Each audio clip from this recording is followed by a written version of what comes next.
This channel does not promote any violent, harmful, or illegal activities. All content provided by this channel is meant for an educational purpose only. দেখুন, মানুষ যখন পথে নামে না নিজেদের অধিকারটা বুঝে নিতে, তখন যাদের অধিকারটাকে সামলে রাখার কথা, যাদের আমরা দায়িত্ব দিয়ে পাঠাই আর কি আমাদের ভালো মন্দগুলো বোঝার জন্য, তারা কি করেন? তারা ওইটাই করেন আর কি, রাজনীতি। সেটাই তো দেখলেন। তারা আমরা মানে মানুষ স্বাবলম্বী হোক এটা না সবাই ঠিক চায় না, জানেন তো, মন খারাপ হয়ে যায়। তখন মন খারাপ হলে যা হয় বিভিন্ন রকম প্রতিক্রিয়া হতে শুরু করে। ওই 14ই আগস্ট রাতে আচমকা আরজি করে হামলা বা গতকাল রাতে মাথা ভাঙার কাছড়াপাড়ার ঘটনাটা বুঝিয়ে দিচ্ছে যারা আন্দোলন সমর্থন করেন বলে মুখে বলছেন, তাদের মুখ আর মনের যোগাযোগের জায়গাটা না খুঁজে পাওয়াটা খুব দুষ্কর। ওটা বোধহয় মনের কথা সবসময় না। যদি মনের কথাই হতো তাহলে ওই 14ই আগস্ট রাতে আরজি করে আন্দোলনকারীদের মঞ্চটা কেন ভাঙা হবে? তারা তো ঢুকেছিলেন, শোনা যাচ্ছিল ওই যারা প্রতিবাদ করছিলেন তাদেরই হয়ে, এরকমই তো বলা হয়েছিল শাসক দল থেকে, তাই না? বা কাল এই প্রতিবাদের চিহ্নে চুনকাম কেন করা হবে? কেন প্রতিবাদী ওই স্কুল পড়ুয়াদের হাত মুচড়ে দেওয়া হবে? এবং সব থেকে বড় কথা, ওই বারাসাতে কেন যাদের ধরা হলো তাদের মানে এক গাদা মামলা দেওয়া হলো, এক গাদা ধারা প্রয়োগ করা, যার মধ্যে খুনের চেষ্টার অভিযোগ পর্যন্ত রয়েছে, আলটিমেটলি তারা জামিন পেয়েছেন। ব্যাপারটা এমন জায়গায় পৌঁছেছে, এটা দেখে ভাল লাগছে, জানেন তো। জামিন অযোগ্য যে সমস্ত ধারা ফাড়া, সেগুলোর পরোয়া কেউ করছে না। সেগুলোর কেন লাগানো হয়েছে তার যৌক্তিকতা আদালত খুঁজে পাচ্ছে না, যার জন্য জামিন দিয়ে দিচ্ছে। আদালতের দিকে অবশ্য সবাই তাকিয়ে, আজকেও তাকিয়েছিল। তিলোত্তমার ধর্ষণ আর খুনের মামলাটা আজই তো সুপ্রিম কোর্টে শোনার কথা ছিল, কিন্তু প্রধান বিচারপতি অসুস্থ, তাই শুনানি হয়নি। এবার এটা হবে যেদিন, সেদিনটা অদ্ভুতভাবে একটা তাৎপর্যপূর্ণ দিন হয়ে গেল, জানেন তো। মানে একটা আপনার আমার আক্ষেপ থাকবেই যে ক্রমশ আরও বেশ কয়েকদিন পিছিয়ে গেল সুবিচার পাওয়াটা।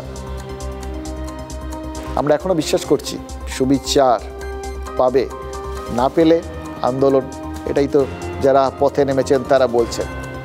কিন্তু পিছিয়ে গিয়ে যেদিন হচ্ছে এখন শুনানিটা, সেদিনও যদি একটা কিছু সুবিচার পাওয়া যায়, একটা যদি ইতিবাচক কিছু জানা যায়, তাহলে কিন্তু এই তিলোত্তমার প্রতি একটা অদ্ভুত পোয়েটিক জাস্টিস বলতে পারেন হবে, জানেন তো। 9ই সেপ্টেম্বর যেদিন ফের সুপ্রিম কোর্ট তিলোত্তমার মামলাটা শুনবে, সেই দিন কিন্তু 1 মাস হবে যেদিন থেকে তিলোত্তমা আমাদের ছেড়ে গেছেন ওই অত্যাচারের শিকার হয়ে। ঠিক আছে, আমরা তো আনুষ্ঠানিকতায় বিশ্বাসী, আমাদের সব কিছুর একটা স্পেশাল কিছু একটা সিগনিফিকেন্স চাই, একটা সিগনিফিকেন্ট দিন চাই।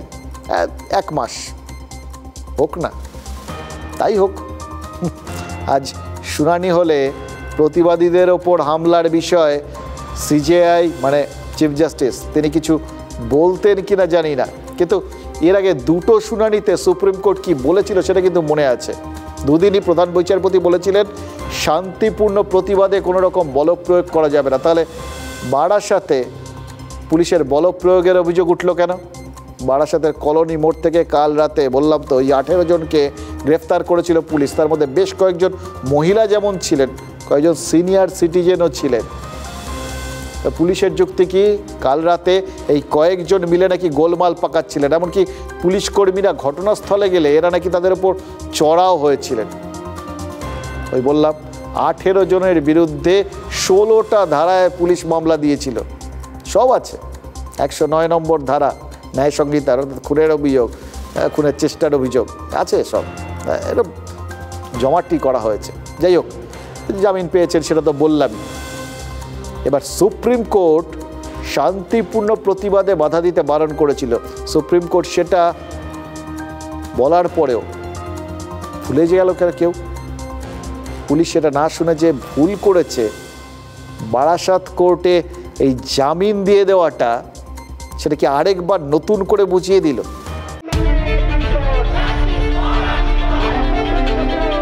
দ্বিতীয় দফার রাত দখল পর্বে পুলিশি অতি সক্রিয়তার অভিযোগ বারাসতে। তিলোত্তমার হয়ে বিচার চেয়ে কলোনি মোড়ে নাগরিকদের শান্তিপূর্ণ প্রতিবাদ চলছিল।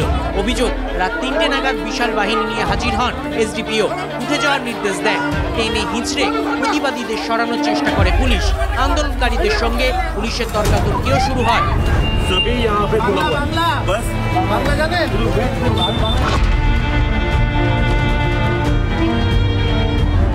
তারপরেই প্রতিবাদীদের টানতে টানতে পুলিশের গাড়িতে তোলা হয়। 5 মহিলা সহ 18 জনকে গ্রেফতার করে পুলিশ। বারাসতের ঘটনায় ফের প্রশ্নের মুখে পুলিশের ভূমিকা। সুপ্রিম কোর্ট বারবার বলেছে শান্তিপূর্ণ প্রতিবাদ বন্ধ করা যাবে না। নির্বিচারে গ্রেফতার বন্ধ করতেও নির্দেশ দিয়েছিলেন প্রধান বিচারপতি। তারপরেও একসঙ্গে 18 জন প্রতিবাদী গ্রেফতার। 16টি ধারায় মামলা রুজু পুলিশে। দেওয়া হয়েছে খুনের চেষ্টা, অস্ত্র হাতে হিংসা ছড়ানোর মতো কড়া ধারা। বলা হয়েছে আপনি বাংলায় বলুন, হিন্দি বলবেন না, আমরা বুঝি না হিন্দি। তখনই পুলিশ অ্যাটাক করে এবং বাচ্চা থেকে শুরু করে মহিলা থেকে শুরু করে সবাইকে মারে। এবং যারা আন্দোলন করছিল প্রত্যেকে কিন্তু নিরস্ত্র ছিল। একটা শান্তিপূর্ণ মিছিল ছিল, সেখানে লাঠিচার্জ করা হয়েছে, একটি বাচ্চার ওপর লাঠিচার্জ করা হয়েছে। আমাদের এই লড়াইকে আটকানোর জন্য, এই গণ অভ্যুত্থানকে আটকানোর জন্য সমস্ত দিয়ে হামলা, মামলা, গুন্ডা, থ্রেট, প্রতিরোধ আনা হচ্ছে। এত সক্রিয় কেন বারাসতে পুলিশ? জানি না, নিশ্চয়ই ভয় পাচ্ছে। নিরস্ত্র মানুষকে ভয় পাচ্ছে, মানুষের জমে থাকা ক্ষোভকে ভয় পাচ্ছে। অভিযোগ আরও, পুলিশের বিরুদ্ধে রাত দখলের ভিডিও সংক্রান্ত পোস্ট ডিলিট করার জন্য চাপ দেওয়ার অভিযোগ। আমার গ্যালারিতে যত কালকের ভিডিও ছিল সেই ভিডিওগুলো ডিলিট করা হয়। ফেসবুকে কাল রিলেটেড যা পোস্ট ছিল আজকে সকাল অবধি সব ডিলিট করানো হয়। ছবি এবং ভিডিও ডিলিট করানো হয়, রিসাইকেল বিন আর্কাইভ থেকে ডিলিট করানো হয়। তাকে থ্রেট দেওয়া হয় যে এই ধরনের কোনো কাজ যাতে শেয়ার না করে। কাজ বলতে কিন্তু ফটো এবং ভিডিও, মানে পুলিশ কোনো এভিডেন্স রাখতে দেবে না প্রতিবাদে।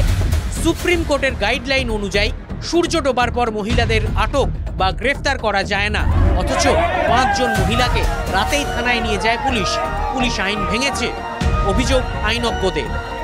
রাত্রি 3টের পর কি করে মেয়েদেরকে তুলে আনে পুলিশ? বারাসত পুলিশকে ধিক্কার জানাই আমরা। দেখতে হবে যে অ্যারেস্টটি কি অত্যন্ত জরুরি ছিল, সব থেকে গুরুত্বপূর্ণ। এর আগে সুপ্রিম কোর্ট বারংবার বলেছে যে অ্যারেস্ট তখনই পুলিশ করবে যখন অ্যারেস্টটি অত্যন্ত জরুরি, এবং বিশেষ করে মহিলাদের ক্ষেত্রে সেটি কিন্তু আরো বেশি জরুরি হওয়া প্রয়োজন। যদি জরুরি না হয় নিশ্চিতভাবে রাতে মহিলাদেরকে অ্যারেস্ট করবে না। 5 জন মহিলাকে রাত্রিবেলা ওইভাবে নিয়ে গেছে, কোনো আইনে তার পারমিশন নেই ওইভাবে নিয়ে যাওয়া। আর যে সমস্ত অ্যারেস্ট মেমোগুলো আছে সেই অ্যারেস্ট মেমোতে কাকে খবর দিয়েছে, কোনো তার যাতে নিয়ারেস্ট রিলেটিভ কাউকে খবর দেয়নি, কারোর কাছে সিগনেচার নেই, কিচ্ছু। বুধবার গোটা বাংলায় রাত দখল অভিযান হয়েছে। কোথাও পুলিশ প্রতিবাদীদের সরাতে পথে নামেনি। বারাসতে অন্যথা হলো কেন? পুলিশ অতি সক্রিয়? প্রশ্ন প্রতিবাদীদের। এখানে জোর কারোর সাথেও হয়নি। আমরা যে আপনি ভিডিও বলছেন, ফাইনালি যে লাস্ট টাইম এসে পুলিশ ওনাকে মানে একদম বলছিলেন কি আপনারা এমার্জেন্সি সার্ভিস হল্ট করছেন, একটু বুঝুন বলে, ওটাই বলা হচ্ছিল। জোর করে বা অত্যাচার আপনাকে লাগছে ওখান মধ্যে অত্যাচার হচ্ছিল না, আমরা তো রিকোয়েস্টই করছিলাম। পুলিশের অপদার্থতা ঢাকার জন্য আর শাসক দলকে প্রতিবাদ করার রাস্তা করে দেওয়ার জন্য এইসব কাজ। পুলিশের ভূমিকা ইডিওটিক, এক কথায় ইডিওটিক ভূমিকা। কোনো অপরাধ না করলে কাউকে ফলস কেসে দিতে গেলে যা হয় তাই হয়েছে। এখানে অ্যাটেম্প টু মার্ডারের মতো সেকশন দেওয়া হয়েছিল, তারপরেও লানেট কোর্ট কনসিডার করে আজকেই 18 জনকেই জামিনে মুক্ত করলেন। এটা পুলিশের ব্যর্থতা। সরকারের বিরুদ্ধে মুখ খোলার জন্য এই যে মিথ্যা মামলা দেওয়ার যে প্রবণতা বাড়ছে, এতে এই যে পুলিশি ব্যবস্থা সম্পর্কে মানুষের কিন্তু বীতশ্রদ্ধতা বাড়ছে। তবে দাঁতে দাঁত চেপে লড়াই করতে মরিয়া প্রতিবাদীরা। পুলিশের গাড়িতে বসেও প্রতিবাদের গান গ্রেফতার হওয়া তরুণীদের গলায়। তিলোত্তমা বিচার না পাওয়া পর্যন্ত এই প্রতিবাদ থামবে না। পুলিশকে কি এই বার্তা শুনিয়ে দিতে চাইলেন প্রতিবাদীরা?